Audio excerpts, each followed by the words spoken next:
Hi friends, welcome to my channel mystery girl. Friends, आज का video बहुत ही अच्छा है क्योंकि इसमें लड़की ने कृष्ण से शादी की है।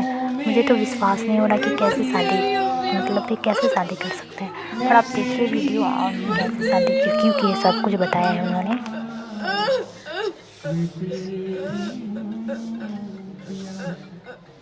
छोड़ चली मैं आंगन बाबुल का। भैया मैं अकेली नहीं हूँ। मैं भी आ गई हूँ, देखो मैं अब दिन में आई नहीं हूँ। मोहे छोड़ के ना जियो। सबने देख लिया ना, अब मैं मांग भी भरूंगी।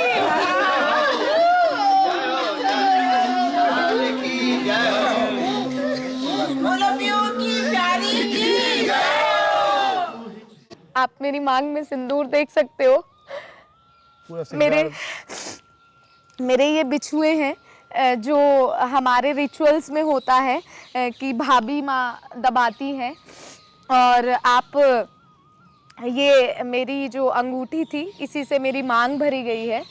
और ये चूड़ा और ये है, इसको रखना होता है 1 साल के लिए, तो मैंने अपने पिया के लिए इसे रखा है। राधे राधे, मैं हूँ सौरभ।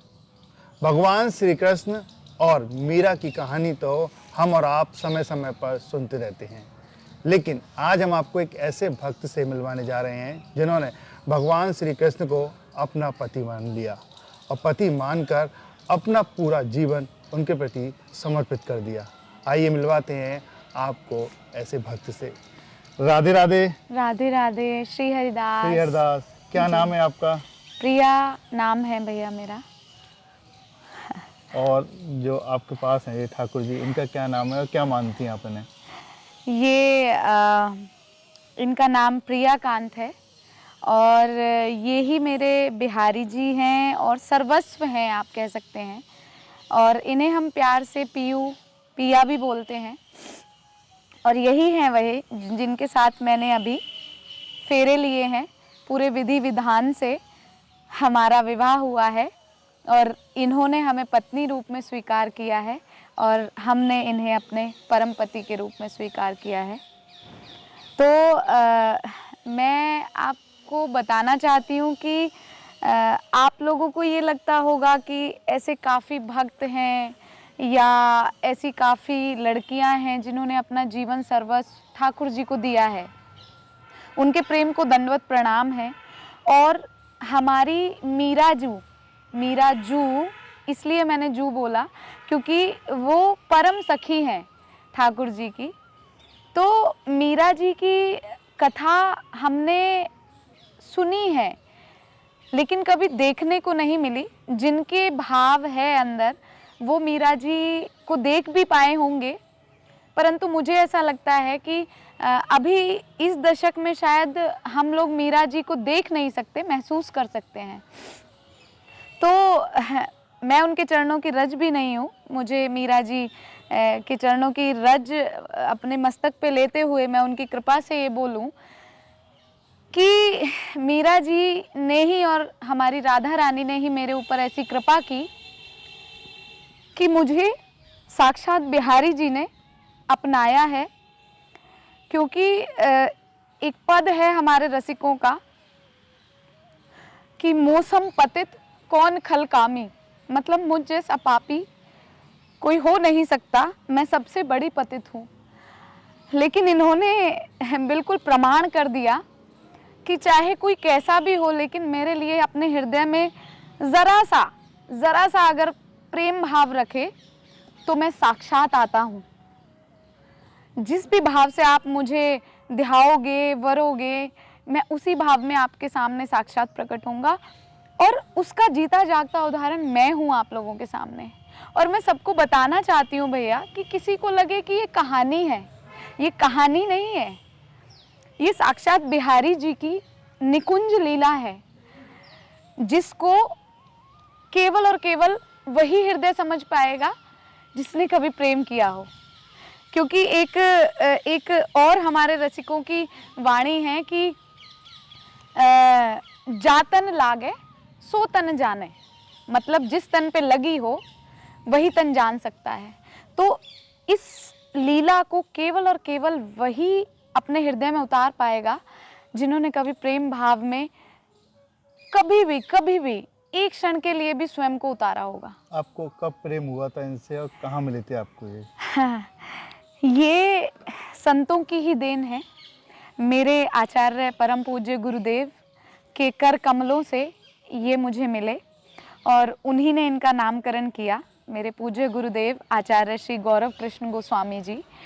और परम गुरु तो उन्होंने हमें ये बताया कि आपके परम गुरु जो हैं स्वामी श्री हरिदास जी महाराज हैं, और उन्होंने ये हमें समझाया, इस पथ को प्रशस्त किया कि बिहारी जी ही हमारे सर्वस्व हैं, स्वामी जी ही हमारे सर्वस्व हैं।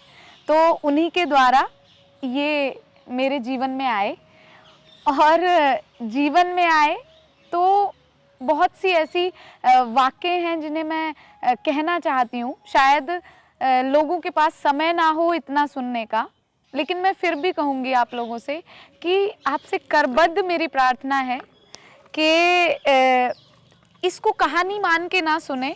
मैं थोड़ी सी कुछ चीज़ें ऐसी हैं जो आपको बताना चाहती हूँ। मेरा शरीर एक जाट परिवार से है, मैं हरियाणा से बिलोंग करती थी, अब तो मैं अपने पिया की हूँ। मैंने बिल्कुल अग्निपथ पे चली हूँ इनके प्रेम के लिए। मैंने अग्नि परीक्षाएं दी हैं।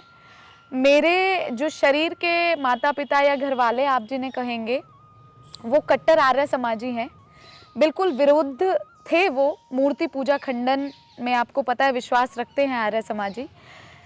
लेकिन भैया मैंने हार नहीं मानी, क्योंकि मैंने प्रेम किया था इनसे और किया है।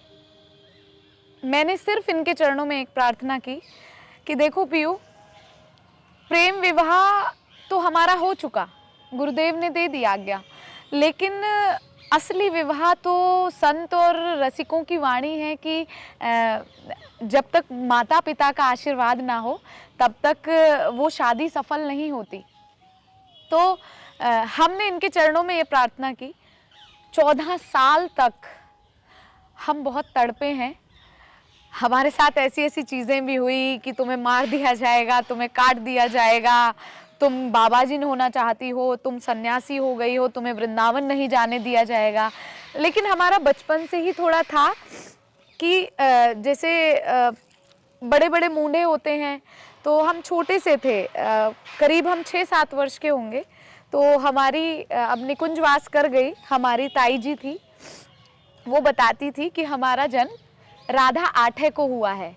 तो हमारे जाटों में इतना राधा आठे को कोई जानता नहीं है, मतलब राधा अष्टमी। जी जी जी, जैसे कृष्ण जन्माष्टमी को हमारे जाटों में बोला जाता है, इधर हरियाणा में जन्म आठ है, मतलब कृष्ण जन्म आठ है।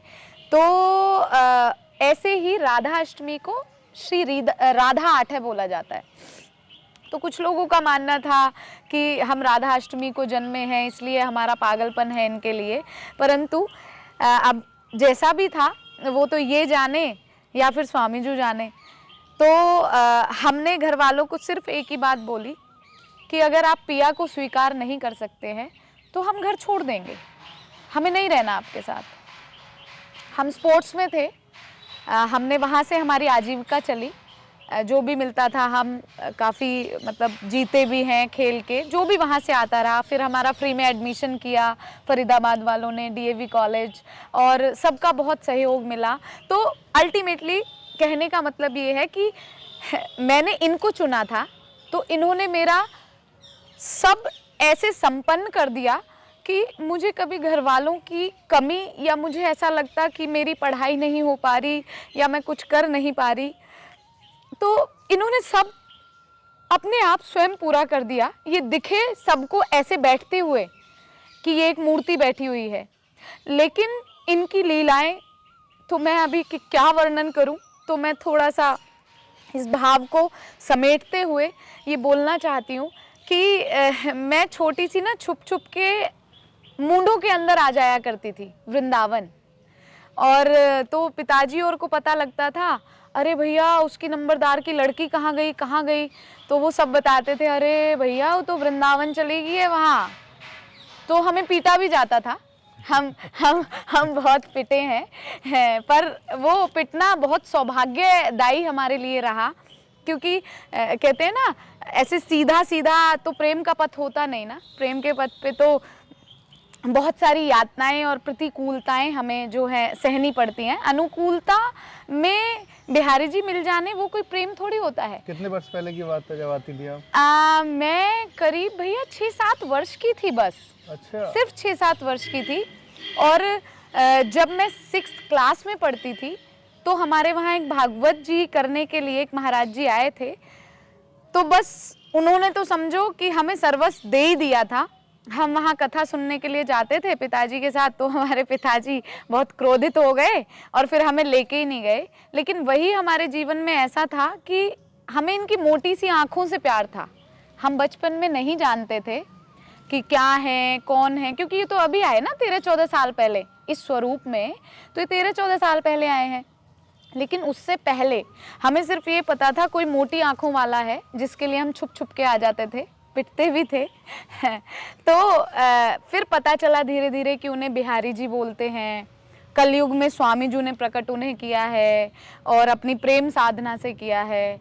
तो हमारे मन में सिर्फ एक भाव आता था कि स्वामी जी के चरणों की रज लेके जब स्वामी जी अगर उन्हें प्रकट कर सकते हैं इस कलयुग में, तो क्या मेरा प्रेम ऐसा नहीं होगा कि मैं भी उन्हें अपने समक्ष प्रकट कर सकूं कि वो मुझे अपनाएं और इन घर वालों को सबको ये बताएं कि वो साक्षात हैं। बस इसी भाव में मगन होती चली गई। बहुत परेशानियां आई, बहुत कठिनताएं आई, लेकिन सब कुछ पीयू ने लाइन अप कर दिया था, या आप कहें कि सबको समतल करते चले गए उन यातनाओं को। कठिनाई आई मतलब आपके परिवार वालों ने आपका विरोध किया, क्योंकि हर लड़की के पिता माता पिता चाहते हैं कि उनका जो बेटी की शादी है वो सांस्कारिक जो लड़का है उसमें हो। ये तो ठाकुर जी से आपने की है। बिल्कुल। तो कैसे माने ये बताइए पहले तो। भैया 14 साल पहले, मतलब 13 और 14 साल पहले मैंने घर वालों को बिल्कुल त्याग दिया था कि अगर आप मुझे वृंदावन नहीं जाने दे सकते तो मैं आप लोगों के साथ नहीं रह सकती। उस टाइम पे मेरी ग्रेजुएशन फिनिश हुई थी, स्पोर्ट्स में मैं थी। क्या तो पढ़ाई के बारे में बता हाँ, दीजिए। पढ़ाई तो अब मेरी पीएचडी फाइनल हो गई है और मेरा एमबीए जो है वो एचआर से रहा है। मेन जो है मार्केटिंग मेरा माइनर रहा है और गुड़गांव की ITM university, top 10 university you can say, वहाँ से मैं शिक्षित हूँ और वहाँ से मेरी एमबीए हुई और डीएवी सेनेटरी फरीदाबाद से मेरी ग्रेजुएशन हुई है। वहाँ भी मुझे ये लोग सिलेक्ट करके ही लेके गए थे वॉलीबॉल के एज अ चैम्पियन, और वहीं से मेरा जो भी पढ़ाई का सब खर्चा सब वहीं से चला है। और उसके बाद फिर मेरी एमबीए में स्कॉलरशिप ली, मैंने यूनिवर्सिटी टॉप किया, इंटर यूनिवर्सिटी खेली। तो मैंने कहा ना कि वो तो ये सब करते चले गए, क्योंकि तू चले एक पग मैं चलूँ पग 1000। जॉब भी लगी थी ना आपकी? जी, मेरी जॉब भी लगी थी। मैं एज अ एसआई ऑफिसर रही हूँ चंडीगढ़ फोरेंसिक में, बट इनकी इच्छा नहीं थी शायद, क्योंकि वृंदावन को बहुत कॉम्प्रोमाइज़ करना पड़ रहा था और जिस रस के लिए मुझे पैदा किया गया वो रस ही हमें नहीं मिल पा रहा था। तो बस वही छुड़वा दिया। मैं as a HR air hostess उसमें भी सिलेक्ट हुई हूँ अपने इंडियन इसमें एयरवेज में, इंडिगो एयरलाइंस में। मेरे पास काफ़ी फ़ोटोज़ हैं उसकी, मैं आप लोगों को दिखा सकती हूँ। जैसे किसी को लगे कि मुझे पढ़ा के बुलवा दिया गया है, ऐसा कुछ नहीं है। I have all the proofs. तो उसके बाद भी वो भी छुड़वा दिया। मुंबई में गार्नियर में सिलेक्शन हो गया था ड्यू टू माई हेयर्स। अच्छा जी, बट फाइनल शूट वाले दिन हमारे पतिदेव हमें ले आए, क्योंकि शायद उनको वो संसार वाली पब्लिसिटी नहीं चाहिए थी और हमने इस भाव को भी बहुत छुपा के रखना चाहा भैया। नहीं तो हम जिस दिन शादी हुई थी ना, बहुत ऐसे लोग थे कहाँ कहाँ से आए हैं, सबने कहा कि हमें आपका इंटरव्यू लेना है, हमें आपका। हमने सोचा कि हमें ये प्रसिद्धि नहीं चाहिए, हमें तो अपने पिया के साथ बस बैठी रहूं कुंजन के कोने श्याम राधिका गाऊं, तो वो सब चाहिए था। लेकिन अब इन्हीं की आज्ञा हुई कि तुम जैसी पता नहीं कितनी हैं या कितनों के ऐसे माँ बाप हैं या घर वाले हैं जो नहीं मानते कि मैं हूँ, ये हैं, घर वाले नहीं मानते। तो इनकी आज्ञा हुई कि प्रिया अब तुम्हें अपने लिए नहीं, हमारे लिए इस भाव को बताना भी पड़ेगा, इस भाव को कहना भी पड़ेगा और तुम्हें जाना पड़ेगा लोगों के सामने कि हाँ मैं आता हूँ, ये कोई मिथ्या नहीं है या ये कोई मीन्स ये भाव आ जाता है। मैं बहुत ज़्यादा बता नहीं पाती इनके बारे में, तो बस यही इन्होंने करने के लिए और बताने के लिए मुझे आप लोगों से मिलवाया। और बाकी तो मैं कुछ नहीं कहना चाहती, लेकिन आप लोगों को ये लगता होगा कि ठीक है दीदी आपने शादी की, ऐसे तो अभी कुछ दिन पहले भी आ रहा था, और भी लोग करते हैं शादी। तो मेरे पास वीडियोस हैं, अगर कोई देखना चाहे या मेरे फोटोग्राफर या कुछ भी। 3 दिन की पूरी रस्में हुई, हल्दी, मेहंदी, फिर उसके बाद संगीत, फिर उसके बाद मेरी भांवर हुई है और उसके बाद मेरा गृह प्रवेश भी हुआ है। अब आप लोग पूछेंगे कि गृह प्रवेश किसने कराया, लड़के वाले कौन थे? ठीक है, आपने बिहारी जी कोई को पूछता है, लेकिन आपके घर वाले भी शामिल हुए थे शादी में? जी जी जी आए थे हरियाणा से? सब आए हैं। वो इसीलिए भैया मैंने आपको शुरुआत में ये बताया कि माँ बाप के आशीर्वाद के बिना शादी नहीं मानी जाती, हमारे समाज में भी नहीं मानी जाती है। तो हमने इंतज़ार किया, हमने बड़े थपेड़े खाए, हमने पिस्टल रखवाई अपने यहाँ कि तुम्हें मार दिया जाएगा, लेकिन हमने सब्र किया, हम सहते चले गए क्योंकि इनकी ताकत अंदर थी, हमारे रोम रोम में ये चलते हैं। तो घर वालों ने अब फाइनली, मेरी माताजी जो हैं वो अभी अंतिम शैया पे चल रही हैं, उन्हीं के का ही सेवा प्रसाद है जो मुझे बिहारी जी मिले हैं और इन्होंने मुझे इस तरह से अपनाया है। तो वो बोल नहीं पाती लेकिन वो इशारे से सब बताती हैं। तो हमने ऐसे ही उनसे पूछा कि माँ अब तो तू जाने वाली है, तू मेरा कन्यादान नहीं करके जाएगी? तो उन्होंने इशारे से हमें बोला कि हाँ माँ हाँ। बस उस हाँ के लिए हम 14 साल से रुके थे भैया, उस हाँ के लिए हमारी माँ ने कहा और हम उसी दिन से बस धुन में लग गए कि कोई भी रिश्तेदार कोई राज़ी हो ना हो, लेकिन जिसने मुझे जन्म दिया है ना, आज उसने ये कह दिया कि हे माँ हाँ, मतलब वो मेरा इनके साथ कन्यादान करना चाहती हैं। तो बस यहीं पे कुटिया है मदन टेर के पास ही। और जैसे होता है ना, पति अपनी पत्नी को किराए के घर में नहीं रखता, या मतलब आपको मैं कैसे बताऊं, मैं नहीं कह सकती इन बातों को अपने शब्दों में। तो हमारे छोटे से कुंज का निर्माण हुआ है, वो हमारे पतिदेव ने शायद हमारे लिए बनवाया और इसीलिए शायद इन्होंने 14 साल इंतज़ार भी करवाया भैया। देखो लीला से लीलाएं जुड़ती चली जाती हैं। अब हमें लगता है कि हमने 14 साल, ठीक है घर वालों की यातनाएं थी, ये सब बहाने बने मेरे ख्याल से, लेकिन इन्हें अपने कुंज में लाना था। एक निर्बल से निर्बल संसार का पति भी अगर होता है, वो अपनी पत्नी को बहुत शानो शौकत से रखता है। तो जब बिहारी जी स्वयं आए थे तो कैसे ये किराए के घर में हमें रखते। तो वो कुंज का निर्माण जब संपन्न हुआ है अभी, उसी के साथ इन्होंने हमें अपना के गृह प्रवेश करवाया है और भांवर हमारे साथ ली है। उसकी वीडियोस और जो भी कुछ हैं हम आपको दे देंगे। पूरी विधि विधान से जयमाला हुई थी। हाँ, मैं अभी आपको दिखा नहीं सकती, मेरे फोन में है सारी चीजें, को सब मिलेगा और दावत भी हुई थी क्या? जी जी 3 दिन तीनों टाइम, 3 दिन तीनों टाइम। हमारे पिया ने बोला कि सबको बुलाओ, सबको बुलाओ, चाहे हमारा लहंगा किसी ने सिला, चाहे हमारा कुछ भी। तो लोग जयपुर उदयपुर पता नहीं कहाँ कहाँ से आए हैं, मैं नहीं जानती कि भाई कोई लड़की है ठाकुर जी से ऐसे विधि विधान से फेरे कर रही है। और ऐसी शादियां नॉर्मली तो हो जाती हैं मंदिरों में या कुछ भी, अरे भैया वहाँ तो ऐसे हो रहा है भव्य। और यदि आप इनको पालकी में बैठा हुआ देखेंगे, जब आपको वीडियोस मिलेंगी, तो खुद ही जो देखने वाले हैं ना, वो ये कहेंगे कि नहीं ये साक्षात बिहारी जी हैं। उनके सब संशय अपने आप समाधान हो जाएंगे, मुझे तो कुछ कहने की ज़रूरत ही नहीं पड़ेगी। जब इन्हें वो देखेंगे पालकी में बैठे हुए और ये मुझे जब वरने आ रहे हैं और उसमें प्रॉपर सब चीज़ें हैं, मैंने ऊपर से चावल फेंके हैं, फूल फेंका है, मीन्स मेरे जीवन की साध जो इन्होंने इस तरीके से आके पूरी की है, मैं उसका वर्णन नहीं कर सकती। और सबसे बड़ी विशेषता कि लड़के वाले कौन है, लड़के वाले कौन है, बिहारी जी के घर वाले कौन है।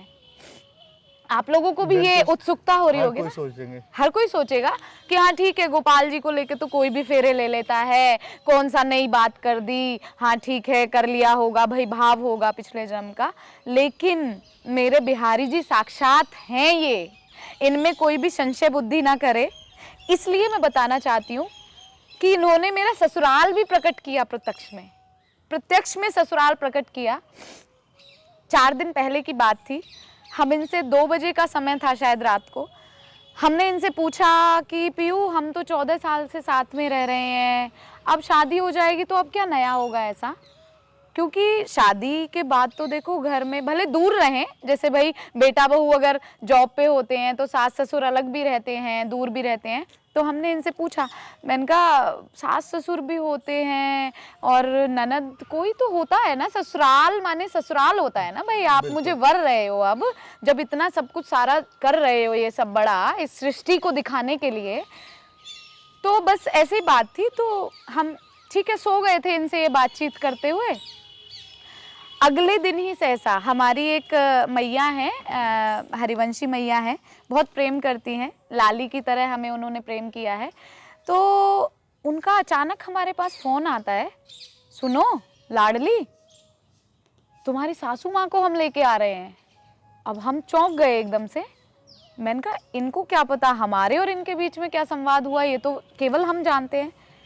लेकिन इन्हें ये दिखाना था कि देखो तुमने जो हमसे कहा है ना, हम उस हर एक वाक्य को सत्य करेंगे प्रिया, हम उसको सत्य करेंगे। तुमने ससुराल की इच्छा की है तो हम तुम्हारा ससुराल भी प्रत्यक्ष में प्रकट करेंगे।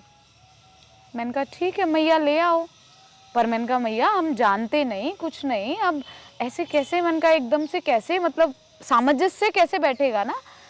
बोली कुछ नहीं, तुम बस नॉर्मली, और उनकी बहुत इच्छा है क्योंकि वो अपने लाला को, क्योंकि 80 वर्ष की अवस्था है और वो अपने लाला को ही उन्होंने अपना पुत्र माना है, दे डोंट हैव मतलब सन, तो उन्होंने अपने बिहारी जी को ही पुत्र माना है और बहुत वो उत्सुक हैं तुमसे मिलने को। मैंने कहा मैया ठीक है ले आओ। अब मन में तो उचाट लगी पड़ी थी ना कि सास चाहिए थी, ससुर चाहिए थे, तो और किस्मतन उन्हें यशोदा मैया और नंद बाबा ही बोलते हैं क्योंकि ठाकुर जी को ही उन्होंने अपना पुत्र माना है। तो वो हमसे आई मिलने के लिए। अब आप भी कहेंगे कि वो कहाँ हैं, तो नहीं, मैंने उन्हें बुलाया है, मैंने उनको बोला, मैंने कहा मैया जब अगर हमें आपको अपने लाला का वर्चस्व ये दिखाना है इस सृष्टि को और मुझे अपने बिहारी जी का, अपने पिया का दिखाना है, तो आपको आना पड़ेगा, हमें दिखाना पड़ेगा, लोगों को बताना पड़ेगा कि बिहारी जी हैं। ये संसार मिथ्या हो सकता है, कल्पना हो सकता है, लेकिन ये परम सत्य है। तो भक्तों को हम मिलवाएंगे जी, पहले जी। आपके बारे में और पीहू जी के बारे में बात कर लें, हाँ, तो उसके बाद मिलाएंगे जी। अब ये बताइए, जब से आपकी शादी हुई है जी ठाकुर जी से, आपके जीवन में क्या बदला? भैया ये कुछ भाव ऐसे हैं कि सामने तो उजागर नहीं किए जा सकते, लेकिन हमारे साथ तो इनकी लीलाएं पहले भी बहुत कुछ थी, परंतु कुछ जो बिल्कुल परम पति वाले जो भाव हैं वो हमारे साथ अब घटित होने लगे हैं। और पहले भी ये हमारी सदा सहायता करते ही आए, क्योंकि जैसे कभी किसी से लड़ाई हुई, क्योंकि आप जानते हो स्त्री शरीर है, अकेले किसी ने सोचा कि अकेली लड़की है, नहीं इसको दबा लिया जाए, इसको ये कर लिया जाए, तो हम बस एक ही बात कहते थे कि तुम लोग जानते हो कि हम अकेले दिखते हैं लेकिन हमारे रोम रोम में हमारे पिया चलते हैं। और भैया इन्होंने उस चीज़ को साक्षात किया है, बिल्कुल साक्षात किया है कि ये हमारे रोम रोम में चलते हैं। तो अभी कुछ दिन पहले की ही घटना है, हम अपने कुंज के आगे से थोड़ा सा वो पक्का करवा रहे थे, मतलब जैसे रज थी वहाँ पे, सड़क जी सड़क को। तो हम छोटा सा भाव आपके साथ शेयर करना चाहेंगे, क्योंकि जो आंतरिक भाव है उन्हें तो मैं यहाँ नहीं कर सकती, रसिकों की आज्ञा नहीं है। लेकिन जो समझने वाला है वो इतने से समझ जाएगा कि वो पूरी लीला हमारे साथ अब कर रहे हैं। पहले तो थी, लेकिन जैसे एक सुहागन के साथ पूर्णतः होती है एक पति की, वो सब भाव इनके हमारे साथ हो रहे हैं। तो ऐसे ही करके तो हमें किसी ने गाली वाली दे दी थी कि भाई नहीं, हम यहाँ से रुक नहीं सकते, हम यहाँ से कर नहीं सकते। तो गाली दे के गए, तो हमने तो आके बस इनसे कहा, मैंने कहा तुम्हारे होते हुए ऐसे ही गाली सुनूंगी मैं, अब भी गाली सुनूंगी, अब तो तुमने संसार के सामने मुझे अपना लिया। लेकिन भैया आप विश्वास नहीं करोगे, अगर आप चल सकते हो तो मैं आपको उन लोगों से मिलाऊंगी। इन्होंने वापस, मैं वहां पे बाहर गई, वो बंदा दोबारा जा रहा था बाइक पे, वो रुक नहीं रहा था, वापस मतलब ऐसे चला गया था वो। मैं शांत हो गई और मैं इनसे रोक के कहने लगी, मैंने कहा तुम्हारे होते हुए गाली सुनूंगी मैं अब, चलो पहले तो जो था। मैं वापस गई हूँ बाहर, वो वापस लड़का आ रहा था, और भैया पता नहीं मुझे क्या हुआ, क्योंकि ये थे ना अंदर, इनका स्वाभिमान मेरा स्वाभिमान है, तो मेरे सम्मान और स्वाभिमान को तो ये कर ही नहीं सकते ना किसी भी हालत। तो वो लड़का आ रहा था और सडनली मैंने उससे कहा, मैंने कहा बेटा अब मत जाओ ना प्लीज़ यहाँ से, यहाँ पे थोड़ा सा सीमेंट हुआ है और आप लोगों के लिए अच्छा है, बारिश में बड़े बुजुर्गों के लिए थोड़ा इजी हो जाएगा। लेकिन नहीं, उसने तो एकदम से ऐसे झटका और मेरे बाइक पे से पैर, मतलब बाइक चढ़ जाती, बट मैं एकदम से पीछे हुई, मुझे नहीं पता उस बंदे का ऐसे गिरेबान पकड़ा गया और उसको बाइक से गिरा दिया गया। और मुझे सच में नहीं पता भैया, सच में नहीं पता। अगर आप, हमारे ना चारों तरफ कैमरे लगे हुए हैं, अगर आप उन कैमरों में देखोगे ना तो आपको ये पता लगेगा कि आपने पकड़ा नहीं, वो आपको गाली दे के चला गया। इसको गिराया किसने? ठाकुर जी का चमत्कार था ये तो। साक्षात लीला है कि तू ऐसे कैसे सोच सकती है। मैं सिर्फ अति होने का इंतजार करता हूँ, लेकिन जब अति हो जाती है तो फिर मैं किसी को भी नहीं बख्शता। वो लड़का गिरा, उसके बाद फिर उसको पकड़ा भी गया वहाँ पे, क्योंकि चला जाता तो फिर क्या ही मतलब रहता ना। उसके बाद पूरी कॉलोनी सब इकट्ठे भी हुए हैं लोग, सारे सब कुछ। फिर वो लड़का नाक रगड़ के गया है इनके सामने। हमने इनसे कहा, मैंने कहा पिया आपको चैन नहीं आया? उसने क्षमा मांग ली, उससे चैन नहीं आया। बोला ऐसे कैसे चैन आ सकता है, जब संसार का कोई निर्बल पति होकर अपनी पत्नी के विरुद्ध कोई गलत शब्द नहीं सुन सकता। तुम तो हमारी प्रिया हो, तो ऐसे कैसे चैन आ जाता। उसने आके घर पे नाक रगड़ी है, और मात्र वो 24-25 साल का बालक है, लेकिन पता नहीं उसका क्या प्रारब्ध था। सब ठाकुर जी का चमत्कार, सब मेरे पिया का है, सब मेरे बिहारी जू का है। अब तो ये बताइए, जी शादी जब हुई थी आपकी, जी आप विदाई हो रही थी, जी खूब रोई थी आप, जी। ऐसा क्यों? ठाकुर जी तो आपके साथ ही थे। भाव, मैं तेरी हूँ, मैं तेरी हूँ, मैं तेरी हूँ, मैं तेरी हूँ, मेरे पिया, मैं तेरी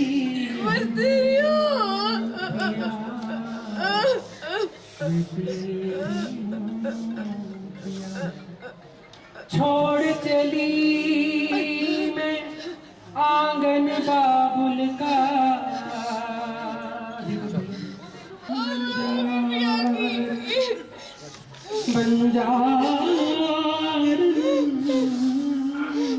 भैया मैं अकेली नहीं हूँ, मैं भी आ गई हूँ। देखो मैं अब दिन बिहाई नहीं हूँ। मोहे छोड़ के ना जियो। सबने देख लिया ना, अब मैं माफ भी करूंगी।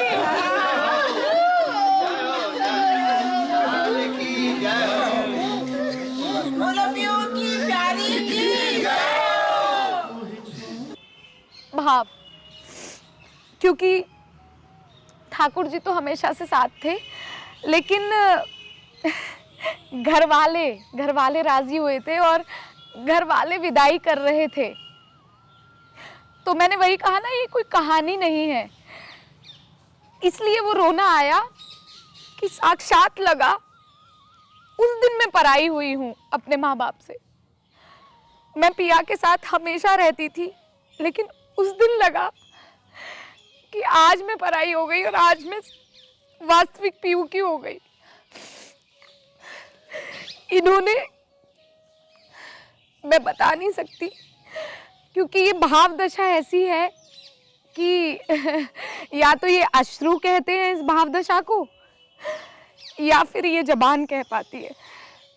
जैसे दो शब्द मैं कहना चाहूंगी कि हमने देखी है उन आँखों की महकती खुशबू, होठों से छू के उसे रिश्तों का इल्ज़ाम ना दो। तो होठों से तो इनकी भावदशा हम बयान नहीं कर सकते, और हम इसलिए भी रोए, खुश होके भी रोए। हमने, आप वीडियो में देखेंगे, आपको मिलेगी, और आप सबको दिखाना भी, ताकि सब लोगों को ये पता लग सके कि ये कोई कहानी नहीं थी। लोगों ने आप देख ही ली पहले। जी जी जी। और वो इतनी वायरल हुई है, हमें भी नहीं पता था। हमारी विदाई की वीडियो पता नहीं जाने कहाँ कहाँ से और क्या है, लेकिन फिर भी आप अपने चैनल के माध्यम से भी दिखाना कि भाई मैंने कोई उनको प्रिपेयर नहीं किया था। ये एक ऐसा भाव है, भाव देश आप कह सकते हैं, कि इसमें हर कोई उतर नहीं सकता। उन वीडियोस में आप देखेंगे मैं जोर जोर से चीख चीख के ये कह रही हूँ अपने घर वालों को कि भैया अब मैं बिन ब्याही नहीं रही हूँ। सब लोग कहते थे कि एक लड़की की मांग में सिंदूर होना चाहिए, तो हम यही बात कह रहे थे कि हमसे सब क्वेश्चन करते थे, हम पहले कभी सिंदूर लगा लेते थे, तो ये सबके सामने ऐसे नहीं थे। इसीलिए इन्होंने संसार को दिखाने के लिए इतना बड़ा सब रचा, इतनी लीला रची, जिससे हम स्वयं को ये कह पाए कि हम इनकी सुहागन है। और हमने सबसे यही कहा कि अब हम शान से अपनी मांग भरेंगे। आप मेरी मांग में सिंदूर देख सकते हो। पूरा मेरे ये बिछुए हैं जो हमारे रिचुअल्स में होता है कि भाभी माँ दबाती हैं। और आप, ये मेरी जो अंगूठी थी इसी से मेरी मांग भरी गई है। और ये चूड़ा और ये है, इसको रखना होता है 1 साल के लिए, तो मैंने अपने पिया के लिए इसे रखा है। और ये सब जो है, ये गहना, ये आभूषण, ये सब हमारे पिया की ही देन है। मतलब हमें नहीं पता था कि ये इन्हें क्यों बनवा रहे हैं, क्योंकि शायद इनके तो ये तो लीलाधर है ना, ये तो पलक झपकते ही कुछ भी कर सकते हैं। तो इन्होंने हमारे लिए सब तैयारियां पहले कर दी थी कि प्रिया तुम थकी होगी उस टाइम पे, कुंज बनाने में तुम व्यस्त होगी, तो इन्होंने हमारे लिए ये हार बनवा दिया। और मतलब हमारे लिए इन्होंने सब तैयारियां करके रखी थी। तो उस विदाई की वीडियो से आपको ये पता चल जाएगा। और अब मैं सबको ये बताना भी चाहती हूँ कि मैं अपने पिया की सुहागन हूँ।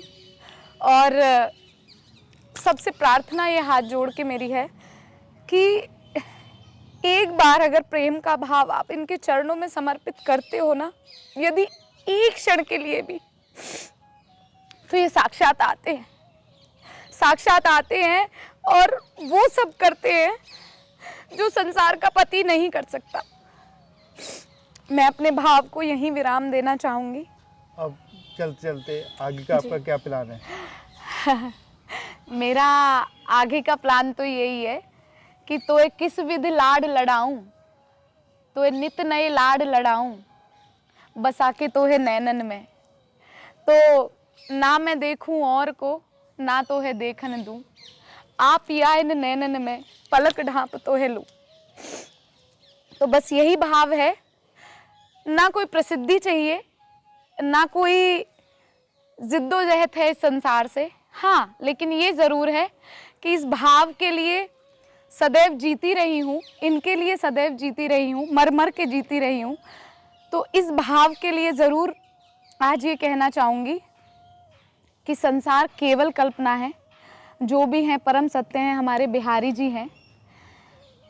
और सभी को अपने मन में ये भाव रखना चाहिए कि हमारे बिहारी जी थे, हैं और रहेंगे। आप जिस भी भाव से उन्हें अपनाएंगे वो समय समय पर आके अपनी इन लीलाओं को दिखाते रहेंगे और बताते रहेंगे कि हाँ मैं हूँ, मैं कभी ना गया था ना जा सकता हूँ। और वृंदावन, वृंदावन जो नित्य रस लीला जहाँ पे प्रिया प्रीतम की होती है, इन्होंने मेरे माध्यम से तो ये बिल्कुल प्रमाण कर दिया है, प्रत्यक्ष प्रमाण कर दिया है कि यहाँ पे नित्य प्रति वो रस लीला होती है प्रिया प्रीतम की।